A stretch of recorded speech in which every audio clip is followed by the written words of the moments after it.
Oh, hey there. Michael Phillips here. For the Espresso Challenge, we bring you the finest coffee in Florence. Coming from Artigianale by Francesco Sanapo, we have a coffee from the Davies Cooperative. It's a natural heirloom variety coffee from Ethiopia that is high elevation and high in deliciousness. Good luck.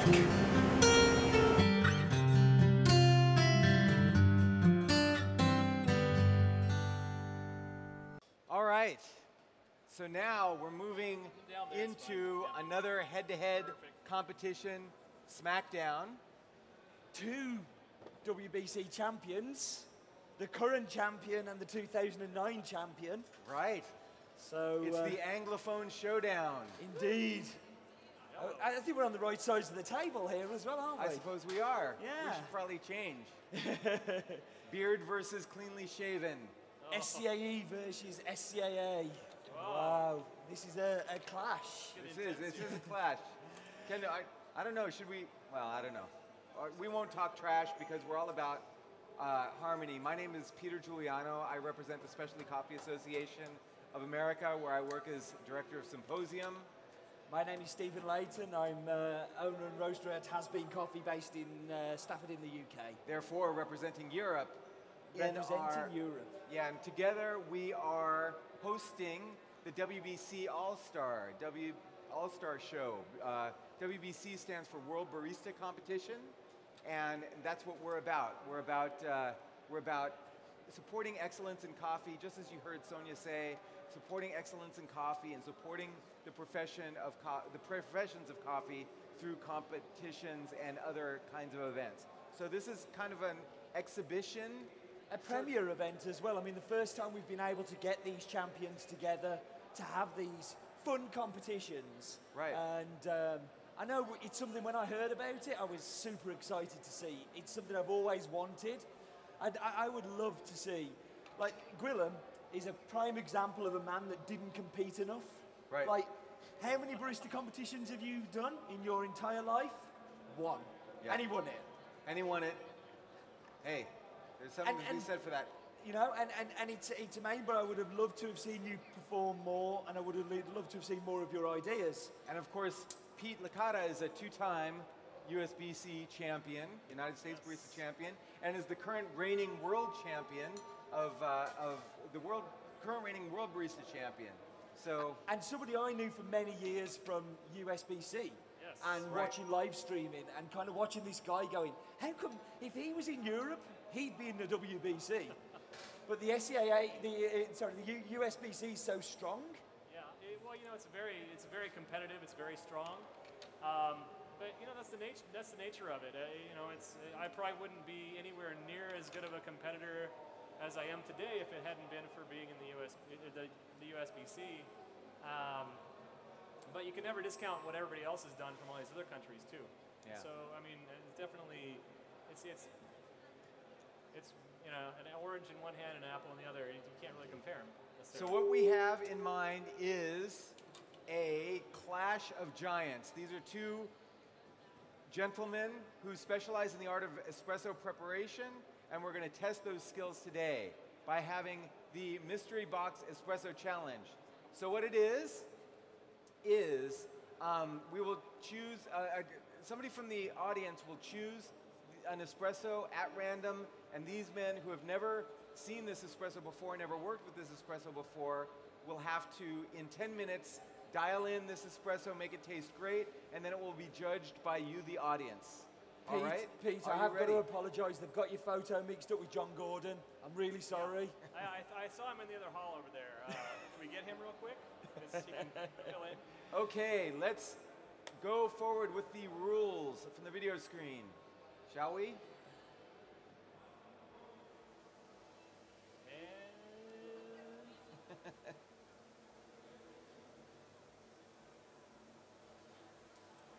Any moment now. We love technology, don't we, Peter? You know what we need to do? We need to figure out who is going to be the ceremonial keeper of the spoons.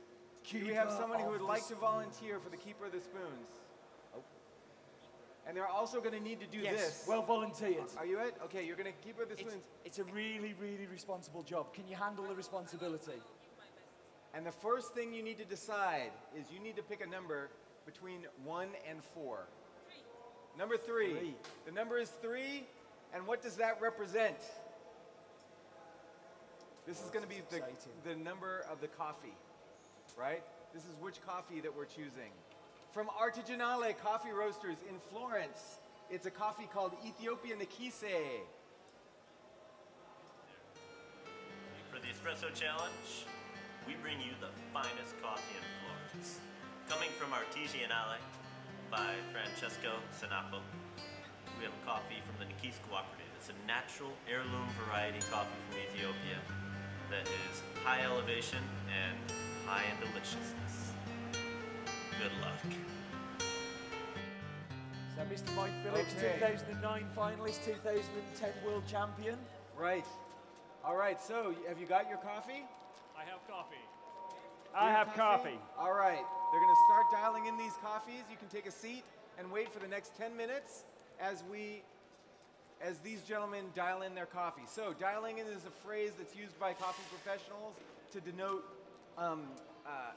making all the adjustments necessary for the coffee to taste extraordinary. So as the baristas are putting the coffee in the grinder, what they'll be doing is starting to pull shots to explore the flavors of the coffee, explore the possibilities of the coffee, and try to create the best characteristics that they can from the coffee. So the tools that the barista has at their disposal is grind and dose and the yield that they're going to get from that coffee. So they can make their own interpretation of how that Nikise is going to taste in the cup. So when it comes to the competition, you're going to taste the same espresso, but tasting a little bit different. Right. Now this is a funky coffee to be working with. Oh yes. It's a natural Ethiopian. Natural Ethiopians are coffees that have come from Ethiopia, which is the birthplace of coffee, and they're coffees that have been picked from the tree and dried while still in their fruit. Coffee, of course, is a tree that bears fruit, and the things that we know as the coffee beans are actually the seeds of a cherry that grow 2 to every fruit. It's possible, like raisins or any other fruit, to dry it in the sun, and that's exactly what they've done in Ethiopia originally since time immemorial, is just pick the coffee, one ripe from the tree, and lay it in the sun to dry. We call that the natural process. It was the original process of bringing coffee from tree to cup, and that's the kind of coffee that we're working with today. It can be a real challenge, can't it? For Steve? sure. So Peter, I mean, you're so well experienced in Ethiopia and the processing techniques of Ethiopia. Why is it so unique that in an Ethiopian coffee like this, you get those very distinct fruit notes that you only find in those coffees? It's kind of a mystery. I mean, in many other countries, they've tried to replicate the Ethiopian natural process and not gotten quite the same flavors. Some part of it is definitely due to the unique varieties that grow in Ethiopia. I'll give you a little bit of amazing trivia. Coffee, as I mentioned before, is indigenous to Ethiopia, and so all of the genetic variation of coffee emerges from Ethiopia. Less than 1% of the total genetic variation is grown outside of Ethiopia. There are thousands of natural coffee varieties in Ethiopia, coffees that look different, that grow differently, that taste different. And out of those varieties, only a couple dozen, maybe 30 tops, are grown outside of Ethiopia. It's an amazing phenomenon. And what it means is that there's more flavor variety in Ethiopia than any other country by a factor of hundreds. That also allows the diversity of that. They suffer from problems with the crops like the leaf rust kind of coffee roya thing that's happening at the moment Absolutely. in Central America because of that diversity. Right. But it also lends to this incredibly diverse cup profile that we Right. find from there. That's right. And again, this uniqueness. That's right. So these coffees from Ethiopia develop a singular following. Nikise is an example of that. Nikise is a coffee that comes from southern Ethiopia, and it's well known for having extremely intense flavor characteristics. This one is roasted by Francesco Sanapo, who is a local barista and barista competitor and turned roaster.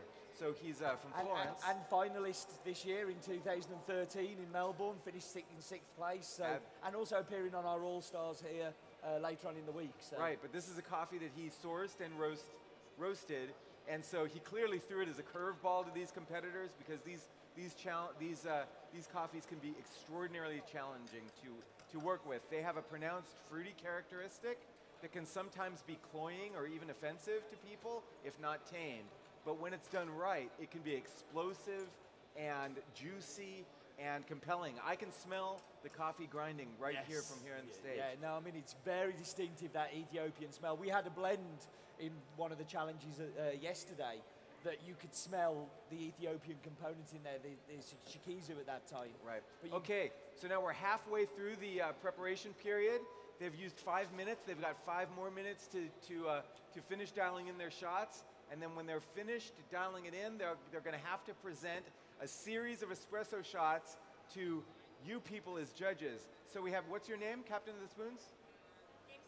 Kirsty is serving as Captain of the Spoons, and she is in control. She has a finite number of spoons in that container. If you would like to taste the coffee, get a spoon from Kirsty. Would you mind circulating around and handing those out? If you'd like to be one of the judges that is judging this competition, I suggest you get a spoon.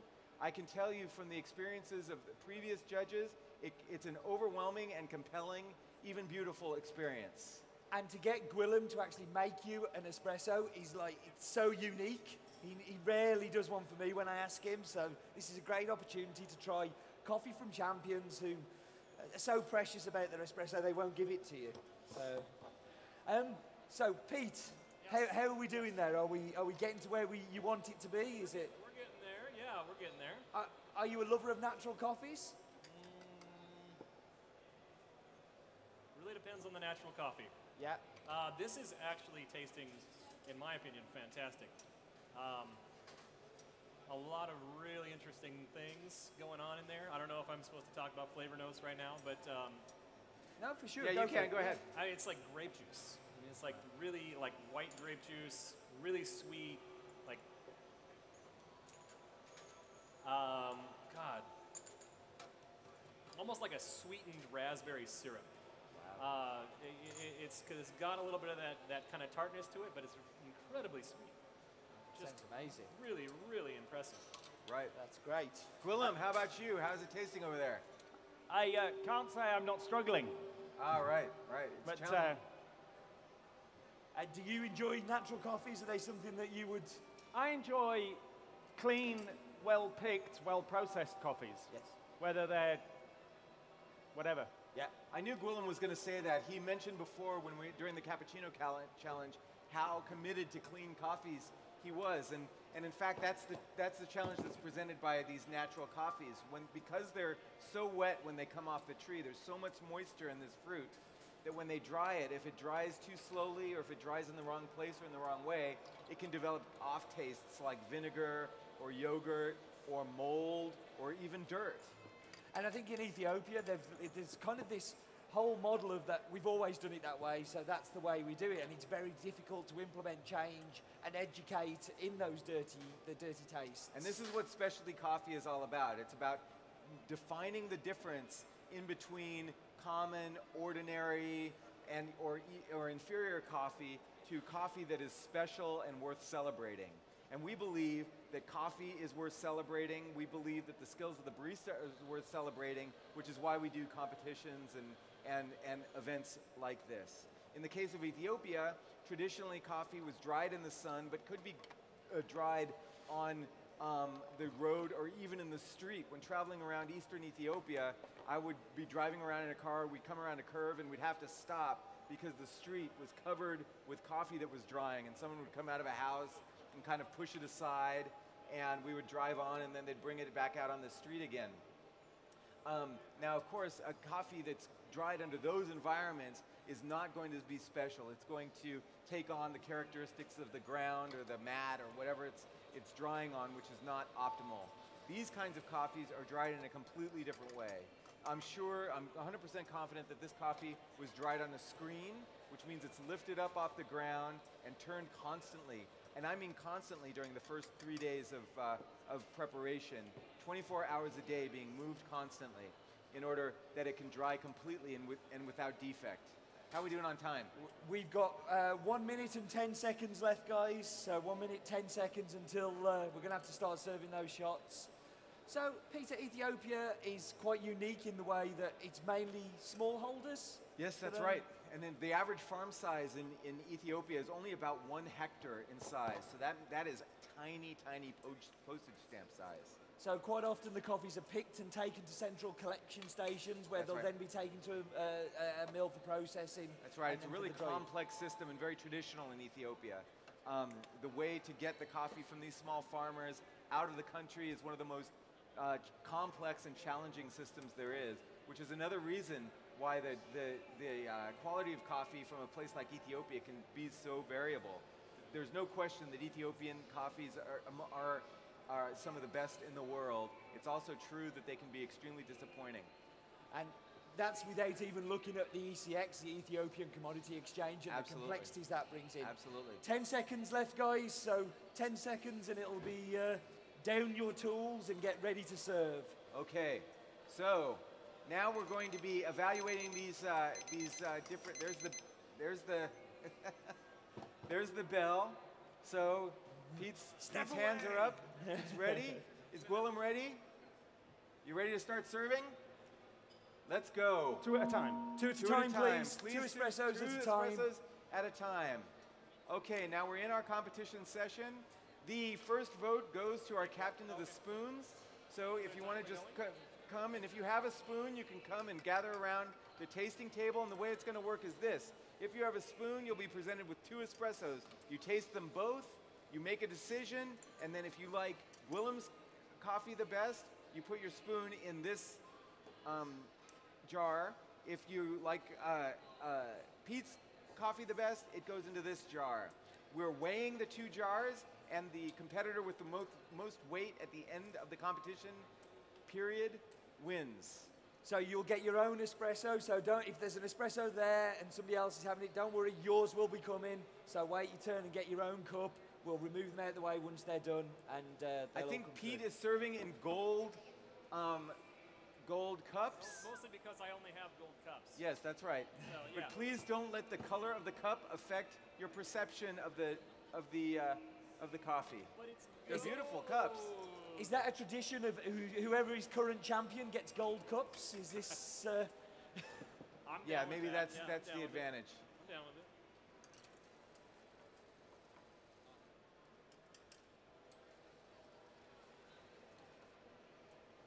So this is where the tension comes in.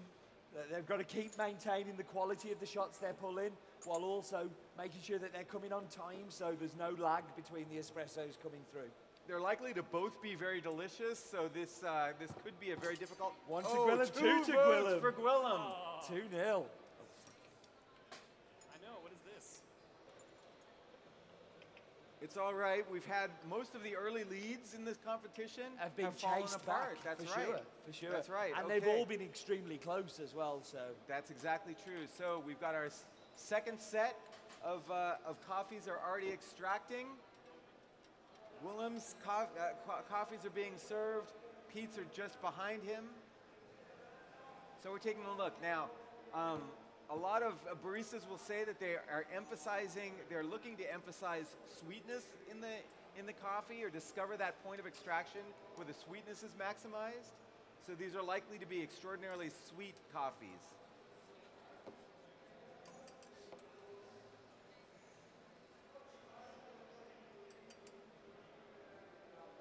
this coffee, I was lucky enough to taste this espresso from Francesco during the WBC this year. This coffee? This coffee was the one that he used in the finals. Wow. Okay, we got a vote for Pete. One into Pete. And it was absolutely delicious. So this was one that made the finals and finished in 6th place. And a vote for Gwilym. I can't resist. I'm going to try some of Pete's coffee.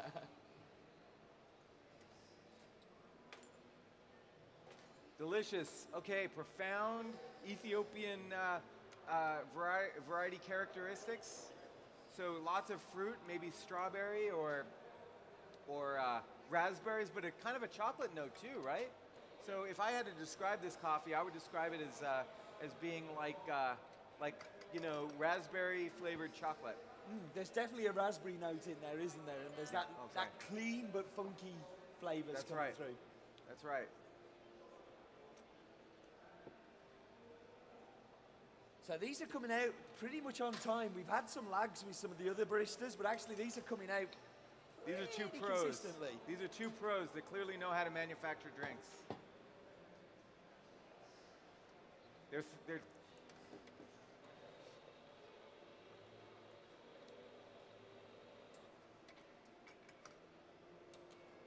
best part of this is that the judges really take this seriously, and you can imagine how difficult this is to judge, being in front of everybody, having to make a decision that another vote for Gwillem and one for Pete. Oh my goodness. It's extremely painful right now. One of the judges finished both of his shots. That's commitment. It is commitment. I applaud you. So again, we're seeing two very different shots here, bringing out different parts I just of it. tasted them. I noticed that Gwillem's acidity is a lot brighter than Pete's. That's interesting. A little bit more strawberry than raspberry for me too. Absolutely. It's kind of developed into this much sweeter strawberry than the sharpness of the raspberry. It's also got a more transparency to it. I noticed that Pete's has a lot more body, a lot more residual aftertaste, whereas Gwillem's disappears. It's endlessly fascinating to me how much different these coffees can And be. they've got the same coffee, the same machines, the same grinder types. Same water, everything is the same except for the technique of extraction. And this is where the skill of the barista deciding on the dose and deciding what they want to accentuate through in their espresso. Yeah. Makes it so exciting. And it's really even beyond skill. It's about interpretation at this point. Sure. Because both of these, there's no questioning the skills of either of these baristas. And they're making intentional decisions about how they prepare this coffee. And that can also be influenced Another vote for Gwillem. Thank you. That can be influenced by the markets that you're selling into. You know, that we find that different coffees seem to have an attraction more to different markets and trying to bring out those flavors.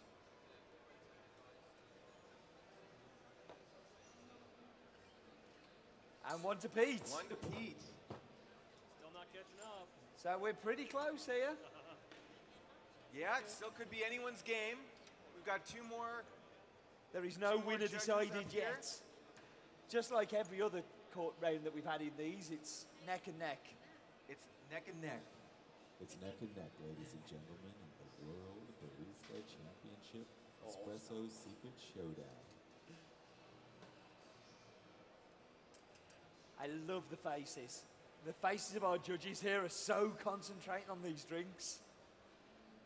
Am I too fast? It's an important decision, all right? It's an important decision. Do I drink these? Let's drink these. Let's drink these. What's that? I said this is an important decision, you know? This is. You got a lot to do there. Great. It's always the same, isn't it? I You don't know. taste I it, don't you go, know that's what amazing. I should have tasted it. One to Pete. Thank you for your. One to Gwillem. One to So Gwillem. this is neck and neck still. It's, How many more do we have? We have two. Oh, we still have 3 more, 4 more. Cups. 4 more. We get need some some more cups. Willem needs some cups. Cups would be good. I'll use a big one. Use a big one? I'll use a big one. No, wait. It's coming down to the last 4.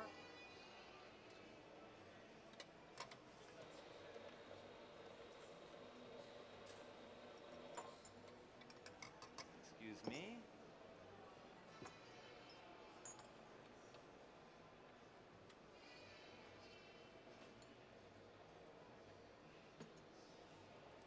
I'm going to go ahead and serve these myself. Okay.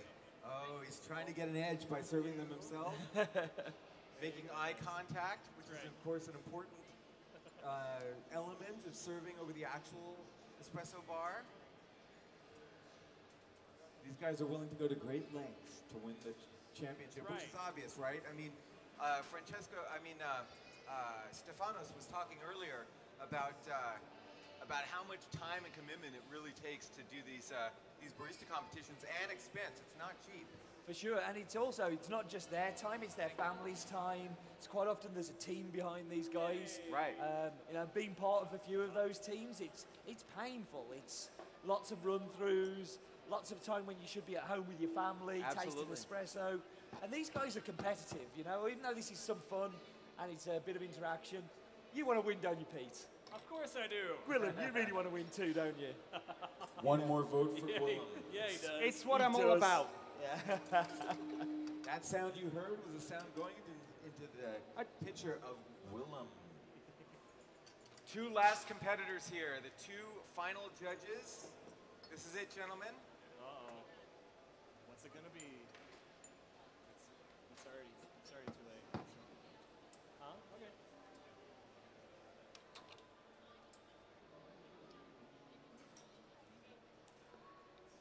Let's see. Does anyone who judged would like to share with us about their We should ask experience Captain of with the two? Spoons. Yeah. Okay. Let's talk to the Captain of the Spoons. What did you think of the espresso? Which one did you vote for? For Gwilym's? Yeah. What did you think of it? What made you choose that one? She liked it better. Too shy. Just liked liked it it better. better. That's Just good. liked it better. Okay. Gwilym has served his last two. Pete is getting ready to serve his last two in person. Both of them serving the last ones in person. They're fighting it out. Enjoy, guys.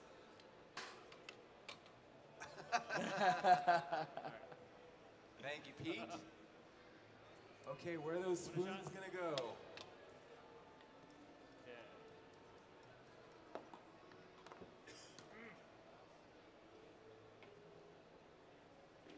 This was a delicious espresso, by the way. I really enjoyed it. Amazing, yeah, no, and tasting very similar to how it was tasted in Melbourne. It's a great coffee.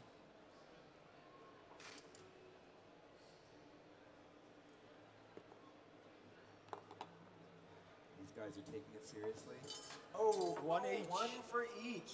All right, and now we have completed. We need some dramatic music or something to bring us. And let's see what we've got.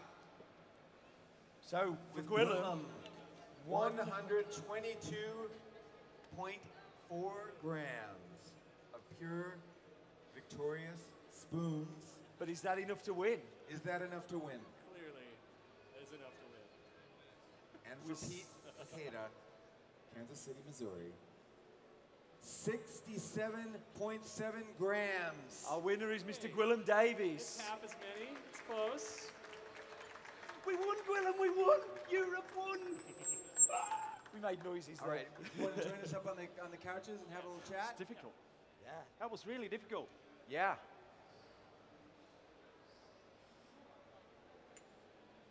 All right, they're trading espressos. Let's talk about these. Let's talk about extraction. That was Let's talk about this difficult. whole thing. That was here. I have got used to using scales. Oh, really? So I am chasing a certain ratio, and to just do it by eye again Right.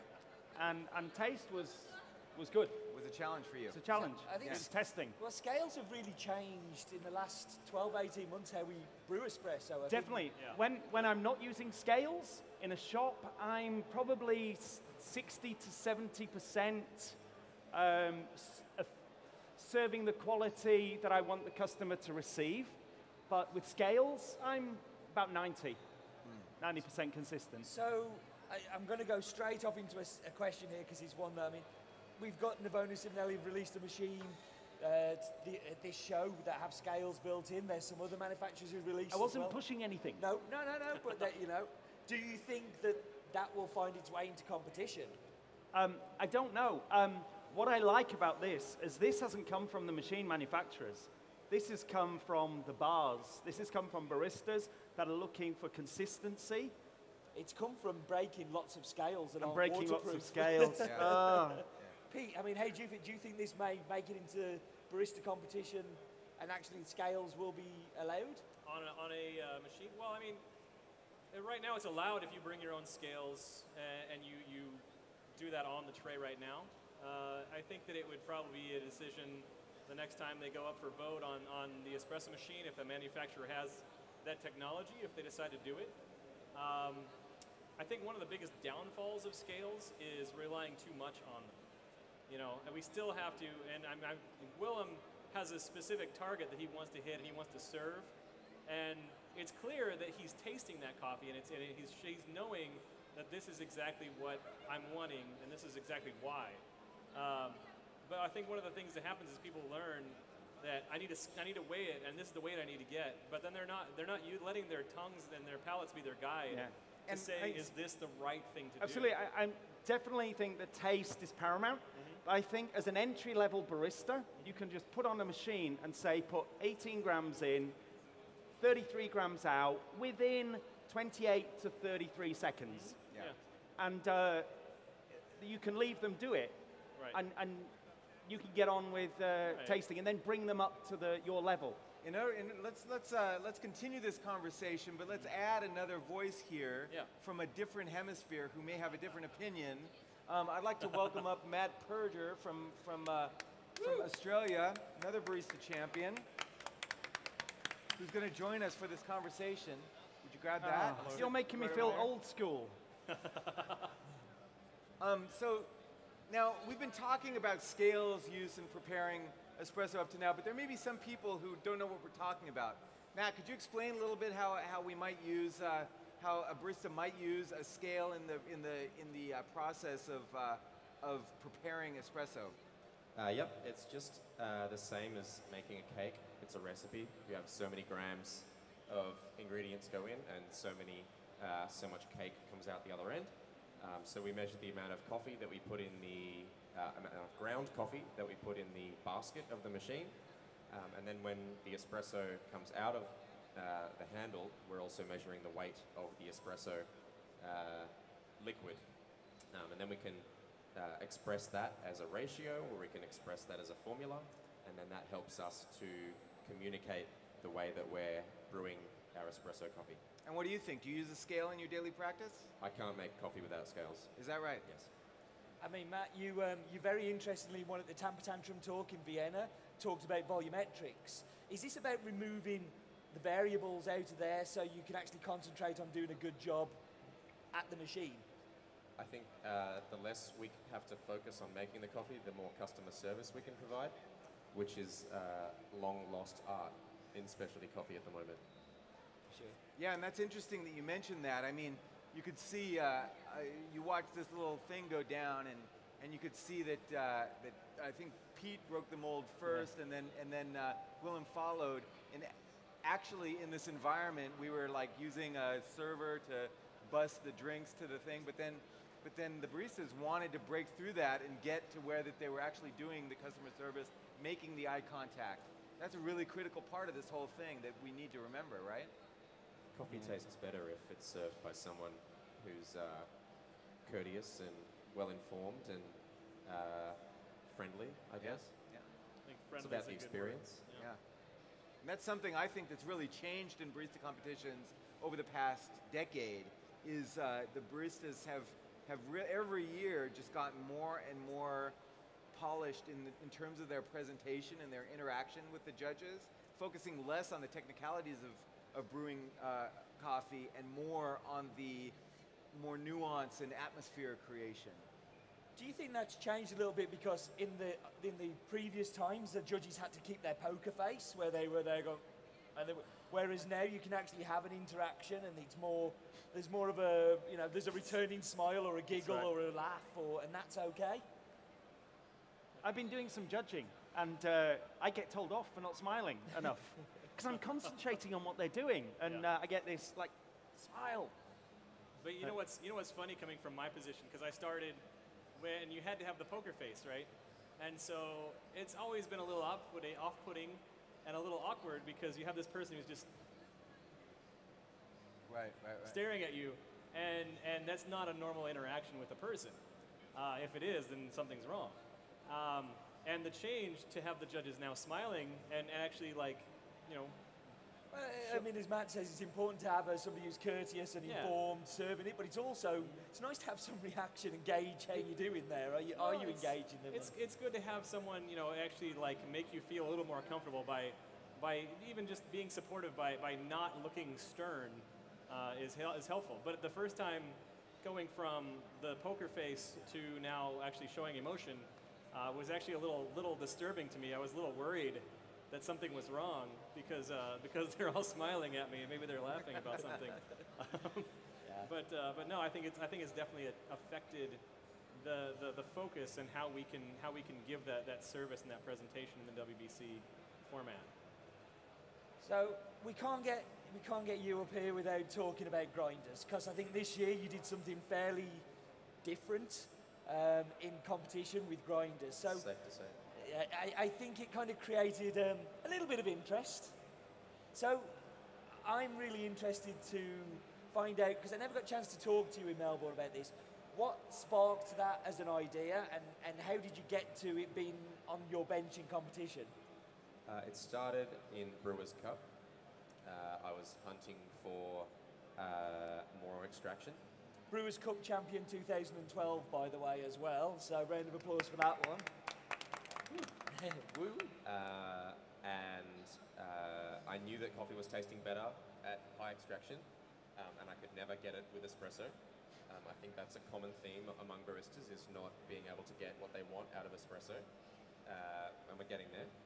And that hunt led me to try a grinder like the Malkönig EK43, which is what I used, and we achieved more extraction with that grinder than we could with anything else, which means that we could get more sweetness, and we could get more aroma, and we could roast lighter without sacrificing body and mouthfeel and sweetness. And moving towards that, we decided to do it for competition. We learned that we had much more control, which meant that I could make my entire routine coffee only, which was a big step, and it all just fell into place. It was amazing. So you're saying that it gives you more stability, it's giving you more repeatability. Why do you think it's doing that? What's happening in that grinder that isn't happening in other grinders? It's a pass-through grinder, so if you pour 20 grams of coffee in the top, you get 20 grams of coffee out the bottom, which is very important for consistency. Whereas with grinders where the coffee is flowing through like a hose sort of mechanism, there's a little bit of inaccuracy with what's coming out the end, and a bit of regrinding and stuff like that. So that's the first thing. The next thing is the way that burrs, the way the grinder was made was to aim for what's called unimodal grind particle distribution, which is a mouthful. But it pretty much means that all the coffee grinds are the same size, or aiming to be the same size. Whereas for most espresso grinders, you have what's called a bimodal grind size, which is there's a lot of the slightly larger grinds and then a fair amount of the very, very small grinds. But with this grinder, because they're all so even, you can get a much higher extraction before you get bitterness, you don't get dryness, and you can play around a lot more with your coffee. And I think that's really interesting to start thinking about these things at that level of technicality, because it's easy to forget, particularly for people that are on the receiving end of coffee, which is that it's about extraction. It's about taking a certain amount of stuff, it's hot water in coffee, out of a plant. That's right. And you use water to extract some other stuff from coffee. And that puts some of the stuff in the coffee and it leaves some of the other stuff behind in the grounds. And the balance between those two things are what extraction is all about, and it's what being a barista is all about. And maximizing control over that is exactly what you're talking about. So something else big happened in Melbourne that this guy kind of went up there and shone like a star and won the competition. How has that changed your life? Because you're the most recent champion, and it's, what, 4 months? May, so about 5 months or so now. So what's happened to your life in the past 5 months that wasn't happening before winning the championships? Well, I'm flying around the world a lot more. That's just kind of a byproduct of winning the WBC. I have a lot more focus on, reaching out, working with other companies, doing a lot of, educational things, more seminars. I hadn't really put a lot of seminars together, PowerPoints, things like that. I'm definitely doing a lot more of that. And really kind of, I guess telling the story of myself, but also a lot of the perspective of the education and the understanding of coffee that I've learned over the years, doing that and being able to give that to other people and actually, translate that to other places around the world. It's really, really fantastic. Yeah. And get to see this guy at a few places. Really awesome. We're trailing each other at the moment. Yeah. I'll see you again. It'll happen. So, what impact did the WBC coming to Melbourne have? Like afterwards, was there? For Melbourne? Yes. I mean, it was already a very developed market. I think we know that. Yeah, it was already very cocky. I think now it's a little bit more self-assured. But I think it wasn't, the specialty coffee people didn't change, but I think the public and the customers started to realize that it was a thing.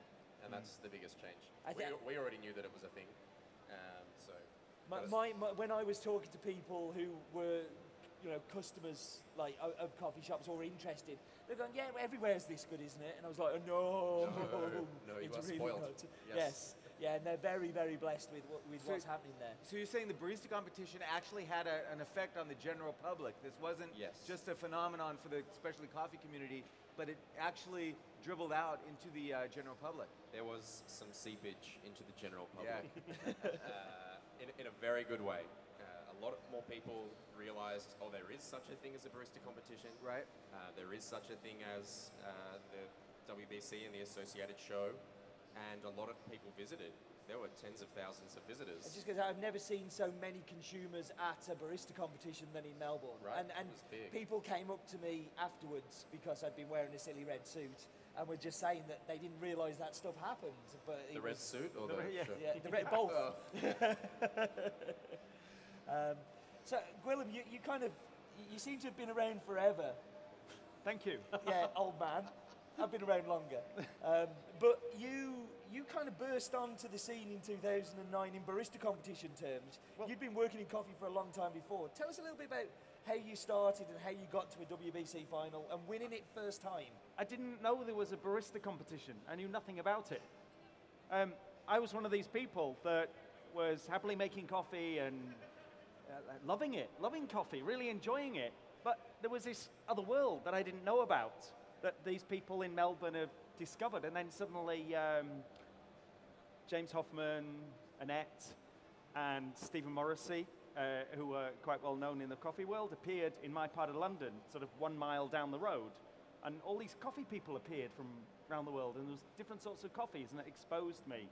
And so I started competing because I thought I was quite good. But everybody's customers always tell them they're quite good. And I wanted to test myself against others. And I also wanted to find this bigger coffee world that I'd seen glimpses of and get involved in it and learn. And competition was the way. And first time I competed, I was petrified. I was shaking, more than I was during the cappuccinos. And I never wanted to do it again, ever. But I won, and I had to go on to the next stage, and then kept going and going. So it was a wheel I couldn't get off. It spat me out at the end. So, you talk about James and Annette being very influential in what happened in London, and I think we're very blessed in London to have a scene that is as well developed as it was, but it wasn't there before you and James and Annette and Stephen and these shops started springing up. I know there's people behind it, but what do you think kind of made it catch on? Because a few people being around doesn't start a fire, and it really kind of... I think there was lots of things around, and sometimes the fire never starts, but there was a lovely little spark, and it started with community and friendship and sharing, and so it's built a very warm, embracing scene that was lovely to be part of. Well, Pete, where you are is another one of those interesting kind of markets. we all represent sort of different kind of markets. Tell us about the coffee scene where you come from. In Kansas City? Yeah. Kansas City is actually a pretty small town in the United States, as far as population is concerned. And actually, you know, when I first started in coffee, 2003, you know, we had maybe 2 or 3, 4 specialty coffee shops, and maybe a few more than that, but they were, you know, here and there. And you know, they were all focused on kind of where everybody was in the 90s with coffee and syrups and really big drinks in the United States, these gigantic things. And it wasn't really moving incredibly quickly. The scene, like I was always going out to the coasts, I was going to other places and seeing all this really cool stuff. So I was continually trying to improve my skills. But as far as like the progression, you know, people going to smaller sizes, going to more simplified drinks, removing syrups from their drink lineup, things like that, didn't really happen out there because we had kind of created this culture for coffee that wasn't about the coffee. It was about all these other things, and so I felt like it was kind of stagnating a little bit, and it wasn't so much that I wanted to get away from the city, but I felt like I was limited in a lot of ways, and that was one of the point where I moved to Hawaii and learned a lot there. 4 years passed, I come back to Kansas City, and the culture and the city itself has grown amazingly. And so now we have not only coffee, but food and beverage has gone really, really great. Yeah. And now, I mean, we have 10, 15 plus specialty cafes and more that are, you know, they're really focusing on great coffee and just simplified, you know, methods of making coffee, and people embracing more of the Australian style of preparing milk drinks and coffee like that, as opposed to what we've been doing in the United States in the past, which is you know, 12, 16, 20 ounce cup, and how much syrup do you want in it? You know, how much whipped cream on top and sprinkles and whatever else. You know, it's gone to a really, really great place, and so it's one of those cities that, you know, it takes time. But when they catch on really well, and they really embrace it. You know, it's never going to be a city that's as progressive and forward-thinking as, you know, some of these ones on the coast, you know, LA and New York and Portland and places like that, and other places around the world. But it's some place that is actually wants to keep up with the rest of the world in some way, shape, or form. So I'm actually really happy to be there and be a part of that coffee culture. Yeah, that's interesting. And you mentioned coffee culture. I think, and something that you mentioned, Gwilym, is this idea of coffee as a connective, you know, feature. You know, the 5 of us live in very different places, hundreds or even 1,000 miles apart from each other, but we've got this feature, this connective feature of coffee that runs between us, you know, and this international element is something that we've talked a little bit about. One thing that I was thinking about when I was watching Sonia's presentation is that the barista competitions are very standardized, right? There's very small tolerances for variation on espresso and cappuccino, yes, etc. Extremely tight. But we've already mentioned that, you know, you mentioned Australian style milk drinks. There's a distinct kind of regional style there. In Europe, there's some regional style. So let's talk about the diversity a little bit of styles. Can you explain what he's referring to in terms of the Australian style? Chinos and lattes. I think the Italian espresso culture in Australia was pretty strong. A lot of migrants from Italy, especially in Melbourne. And I guess that propagated into a very, very strong espresso culture. And Australians generally love milk. There's something about them. We drink hot milk on hot days, cold milk on cold days. I don't understand it, but we love milk. And I guess the coffee culture in Melbourne is for quite small, like 150, 200 ml coffee and milk espresso only, and milk beverages. Right. Coffee in Melbourne is espresso. You have to convince someone otherwise. Right. If an American usually walks into a cafe in Melbourne and says, "Can I have a coffee?" and we say, "What kind?" and they're stumped.